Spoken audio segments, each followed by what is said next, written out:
In our service today, we are talking about friendship. I was so glad to be able to meet with Norah and Abby, who tell me they are best friends, to talk about what it means to be a good friend. They had some great thoughts and insight to share, and I'm so happy they agreed to share part of our conversation with you. I started out by asking them if they would say they're friendship experts, and this is what they said. I wouldn't say that, but I would say that we're like 99% like that. Yeah. Well, we're like best friends because I think we like.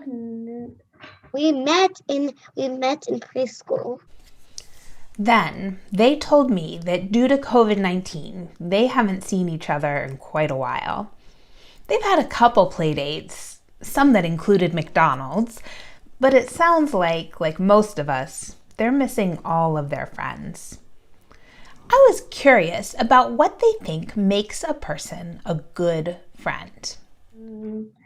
I would say that if Best friend. making a good friend, you'd first have to make a friend, but then being a good friend means helping, and not being a good friend is like avoiding their comments or something. Okay, cool. So to be a good friend, we have to help each other and not avoid each other. But sometimes being a good friend is hard. So I asked them, what's hard about being a good friend? Hard being a. I guess like it's hard because if you make a new friend, it's kind of shying because it would be brand new. It's kind of. And sometimes, so I think what Nora is saying that if you make a new friend, it's brand new, and you might not hang out with the old friend that much anymore.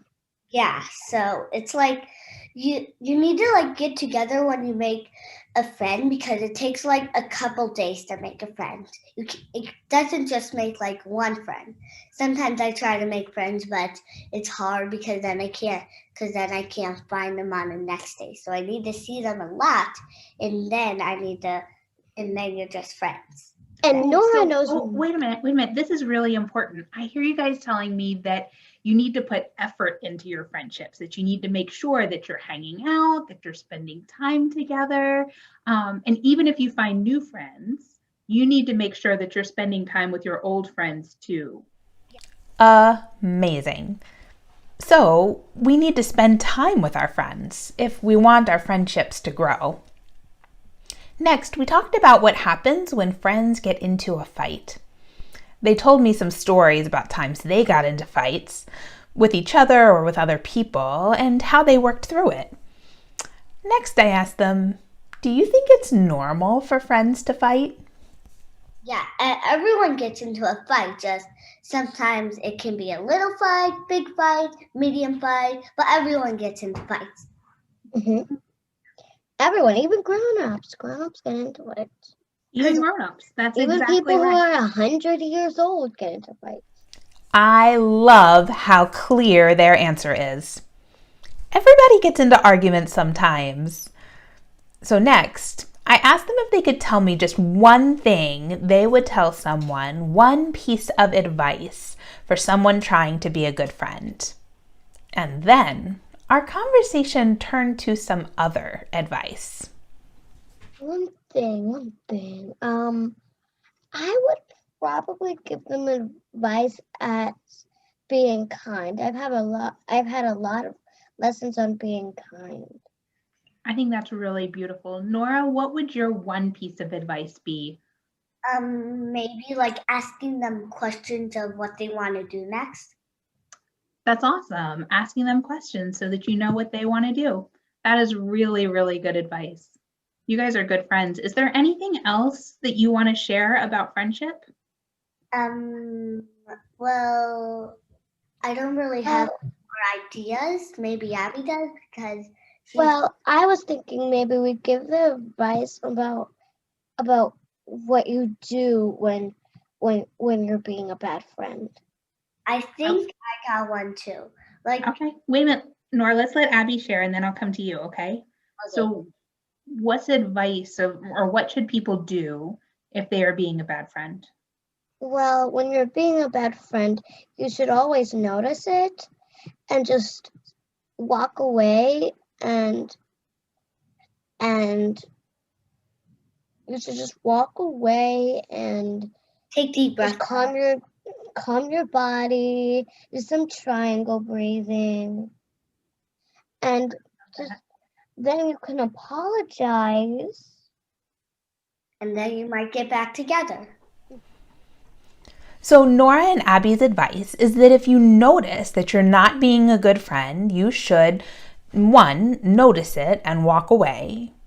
2, calm your body down. And 3, apologize. Next, I asked, what does an apology sound like? Here, I think their answers are super brilliant. An apology would kind of be like, I'm sorry I said that to you. I didn't mean to say that. I was just so mad. Or you tell them what you were feeling. Yeah, like sometimes like my mom like gets angry at me or Zane, but she doesn't like be like unrespectful. She just says what she feels, because sometimes Zane and me, we don't really listen sometimes. And then she like tells us what we should do, but like and be a better and like listen and not say 5 times, but and then she shares her feelings with me and Zane, but she and then we like do it. I love this advice. And I tell you, Nora and Abby and I could have talked about friendship all day. We kept wrapping up our conversation and then they'd have something else to say and then we'd try again and then they'd have something else to tell me. I think they were so excited to talk about friendship and to be with their friend. They could have kept going forever. But eventually, we did bring it to a close. Thanks, Nora and Abby. Bye.